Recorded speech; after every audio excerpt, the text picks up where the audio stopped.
Olá, alunos do sexto ano.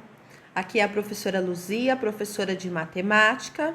Estou montando esse vídeo para realizar a devolutiva da atividade que foi enviada para vocês no dia 8 de março, com o tema Entre Pedras, Caixas e Outras Formas. Então, vocês tinham que resolver uma atividade da página 71, exercício 1, na qual Giovanni tinha comprado um presente para sua mãe e esse presente veio dentro de uma caixa, né? Então, observem aí. Giovanni foi comprar um presente para sua mãe e colocou em uma caixa de presentes, cujas dimensões são todas iguais, como mostra a figura a seguir, que é essa caixa de presentes aí. Essa caixa é semelhante a qual poliedro? Então, nós temos o hábito de falar cubo, mas nós não podemos deixar de associar a palavrinha cubo à palavrinha hexaedro também. Por quê? Edro vem de face e hexa é 6. Então, é uma figura com 6 faces. É um sólido geométrico com 6 faces, tá? Qual o nome do polígono que forma a face desse poliedro? Então, tudo que ocupa espaço termina com um edro, porque tem faces, né? E tem volume, ele ocupa um determinado espaço no meio que ele está. Mas ele é feito por faces, e essas faces são os polígonos. Então, aí, no caso, o polígono do hexaedro é o quadrado. E na C, depois que entregou o presente para sua mãe, Giovanni fez uma planificação da caixa e representou através do desenho a seguir. A pergunta: esse desenho representa uma planificação da superfície do cubo? Sim. Se esse desenho tivesse a possibilidade de ser fechado, formaria sim um cubo. Então, aqui estão todas as respostas corretas, certo? Que vocês podem estar aí arrumando ou colocando, ou só colocando certo se estiver correto. E depois vocês tinham que ver na página, só um momento, na página da apostila Aprender Sempre, volume 1, página 72 e 73, era apresentado para vocês 3 figuras, 3 fotos, certo? Cada foto representa um lugar, certo? E nessas fotos a gente consegue notar figuras espaciais. Então, a figura 1 aqui, a gente tem um formatinho dentro da foto. A figura 2, nós temos um outro formato dentro da foto. E na figura 3 também, certo? E aí, nós tínhamos que analisar cada uma das imagens, cada uma das figuras espaciais, porque ocupam espaço, e escrever o que era cada uma delas. Então, a primeira imagem é um paralelepípedo ou um prisma retangular ou prisma de base retangular. A segunda imagem é um prisma de base triangular. Então, aqui, ó, eu tenho um prisma. Vamos ver se vai sair bom esse desenho. Não saiu. Vamos apagar e fazer de novo. Só um momentinho. Então, aqui eu tenho um prisma, vamos fazer no sentido que tá, de base quadrangular. O que isso significa, certo?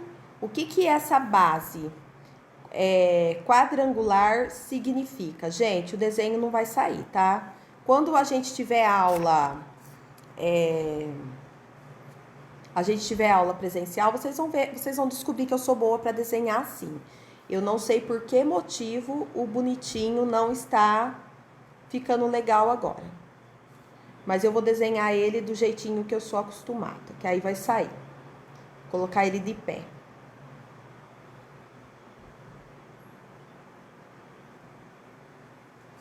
Então, aqui eu tenho um prisma. Por que é prisma, gente? O prisma é o seguinte: tudo o que eu tenho em cima, eu tenho embaixo. Isso recebe o nome de prisma. Então, se em cima for quadrado, embaixo é quadrado. Se em cima, vamos supor que em cima seja triângulo, embaixo também tem que ser triângulo. Então, vamos supor que eu tenho uma base triangular. Vai ser em cima e embaixo. Vamos supor que seja um pentágono, certo? Base pentagonal. Vai ser um pentágono em cima, um pentágono embaixo. Os desenhos são feios, mas a ideia é essa. O que eu quero que vocês entendam? O que eu tenho de base, a base é o que sustenta o desenho, certo? E aí, a base, ela estará tanto em cima como embaixo. No caso aí, o nosso desenho, ele está na horizontal, mas as bases dele é em formato retangular, certo? Então, por isso que recebe o nome de prisma. Então, toda vez que eu ver um desenho que a parte de cima, certo? A parte de cima for igual à parte de baixo, então, se em cima for um triângulo, embaixo for um triângulo, em cima for um quadrado, embaixo for um quadrado, em cima for um pentágono, embaixo for um pentágono, a gente vai dar o nome de prisma, certo? Se for triangular, prisma de base triangular. Se for um quadrado, prisma de base quadrangular. Se for um pentágono, prisma de base pentagonal. Então, o nome do prisma sempre estará em função da sua base. Então, aqui a figura 1, prisma de base quadrangular.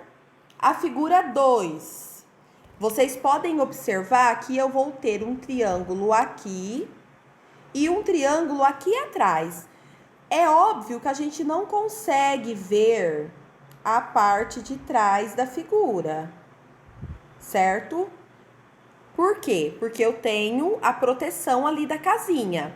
Mas é possível entender que a gente tem um triângulo na frente e um triângulo na parte de trás. Então, as bases são triangulares, por isso que recebe o nome de prisma, certo? Quando eu tiver só a base triangular e em cima for um pontinho, a gente chama de pirâmide. Então, eu posso ter uma pirâmide de base triangular. Pode ser um quadrado embaixo? Pode.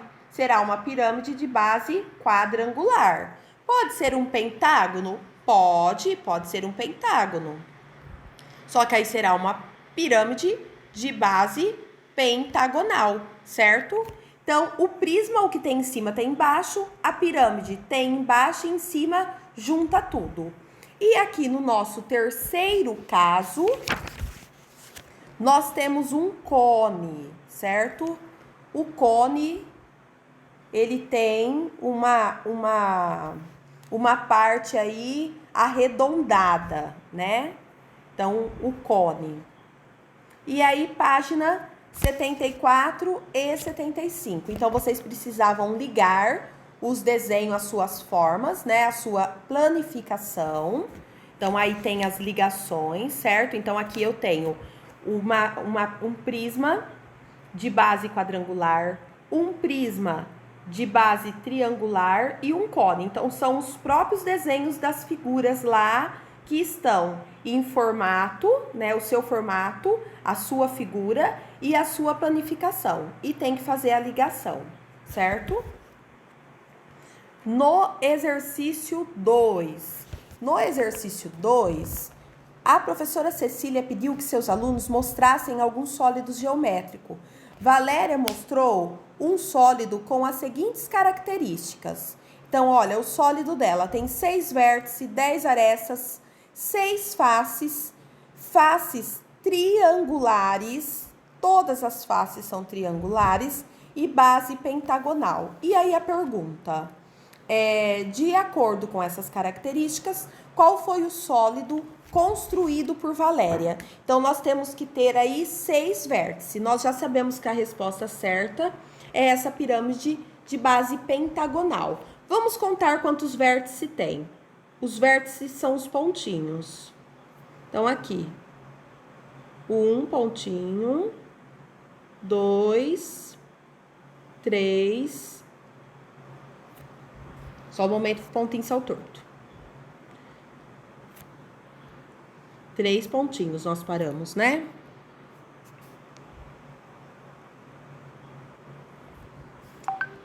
3,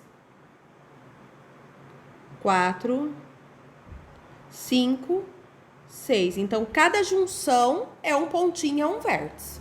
Depois, bases triangulares.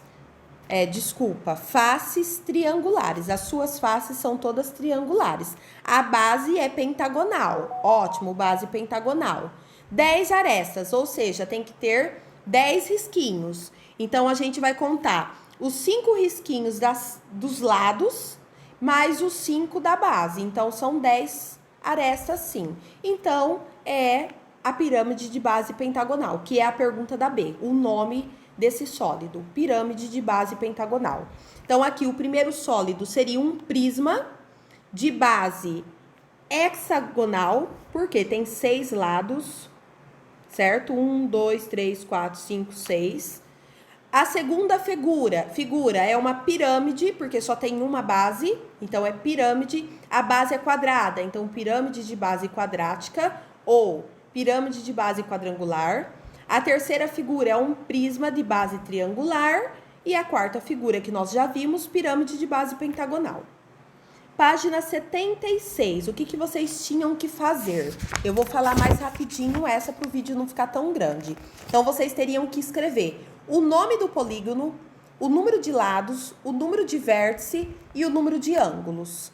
E o que vocês podem observar? A quantidade de lados, de vértice e de ângulos são as mesmas. Então, no triângulo, tenho 3 lados, 3 vértices, 3 ângulos. No quadrado, 4 lados, 4 vértices, 4 ângulos. O retângulo, 4 lados, 4 vértices, 4 ângulos. Os vértices são os pontinhos de encontro. Os ângulos são as aberturas da figura. E os lados que vocês já conhecem. Então, o pentágono, 5 lados, 5 vértices, 5 ângulos. E o hexágono, 6 lados, 6 vértices e 6 ângulos. Após preencher o quadro, qual a regularidade que a gente observa? Em qualquer polígono, o número de lados, de vértice e de ângulos são iguais, certo? Página 78 tem a cruzadinha. Eu não vou nem comentar sobre a cruzadinha, porque vocês tiveram várias aulas no Centro de Mídia abordando essa cruzadinha, certo? Então, eu só vou deixar as respostas mesmo para vocês conferirem depois. Então, teriam que ir olhando as dicas que eram dadas para conseguir localizar as figuras, as palavrinhas, né, correspondentes a cada informação aí. Na página 79, havia um joguinho. Esse joguinho, ele foi improvisado, que na verdade era pra gente ter feito ele na sala de aula. Então, eu dei algumas dicas de cada uma das figuras, qual era o desenho que estava sendo falado. E aí, vocês tinham que pintar esse desenho. Então, no quadro 1, tem os 5 lados. Qual desenho que a gente teria que pintar? O desenho de 5 lados. Então, teria que pintar o pentágono, certo? Quadro 2, tenho 4 lados iguais. Esse detalhe é muito importante. O retângulo, ele tem 4 lados? Sim, mas não são iguais. Então, tem que pintar o quadrado. É o quadrado que tem 4 lados iguais. A3, tenho 8 lados. 8 lados, sou o octágono. Então, qual a figurinha aí que tem 8 lados? Aqui, ó. 1, 2, 3, 4, 5, 6, 7, 8. Então, é essa figurinha no quadro 3 que teria que ser pintada. E no quadro 4, eu tenho 3 lados com mesma medida. Ou seja, eu sou um triângulo, mas eu tenho que ter 3 lados iguais. Eu não posso pegar esse, certo? Porque esse, ele não tem os lados todos iguais. O que tem o lado igual é esse segundo aqui, que é o triângulo equilátero, certo? E era para fazer somente isso nesse exercício. E por último, havia uma questão que vocês tinham que analisar as figuras e relacioná-las, quais delas estão relacionadas à fração 7 por 12, ou seja, o desenho que tem 12 quadradinhos, na qual desse desenho foram pegos 7. Então, era a figura 1 e 2, por isso que é a alternativa a correta. E assim a gente finaliza a devolutiva do nosso roteiro de atividades, tá bom? Do dia 8 de março. Qualquer dúvida, entre em contato comigo, viu, gente? Muito obrigada!